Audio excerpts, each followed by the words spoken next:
எல்லாருக்கும் வணக்கங்க. இன்றைக்கி எங்கள் மாடி தோட்டத்தில் சக்கரவள்ளி கிழங்கு அறுவடை பண்ணலாம் வாங்க. இது வச்சு மாதம்லாம் எனக்கு எப்போயுமே தெரியாதுங்க. வச்சு வளர்ந்து செடி காய்ஞ்சிச்சுன்னா அறுவடை பண்ணிடுவேன். ஒவ்வொரு க்ரோ பேக் மாற்றி மாற்றி எண்ணெய் போட்டுகிட்டே இருப்பாங்க. சீசன்லாம் எனக்கு தெரியாது. ஏற்கனவே வீடியோ போட்டேன், பட் பார்க்காதவங்களுக்கு இந்த ஷார்ட்ஸ். மாடி தோட்டத்துலேயும் நம்மளால் சக்கரவள்ளி கிழங்கு போட்டு எடுக்க முடியுன்றதை உங்கள் கூட ஷேர் பண்ணிக்கிறேன். நீங்களும் இது மாதிரி ட்ரை பண்ணுங்கள்.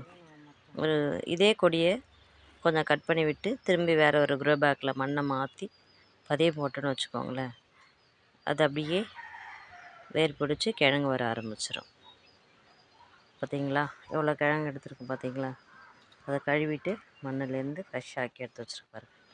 லைக் பண்ணுங்கள், ஷேர் பண்ணுங்கள், சப்போர்ட் பண்ணுங்கள், சப்ஸ்கிரைப் பண்ணுங்கள், பெல் பட்டனை ப்ரெஸ் பண்ணுங்கள். கடைசி வரைக்கும்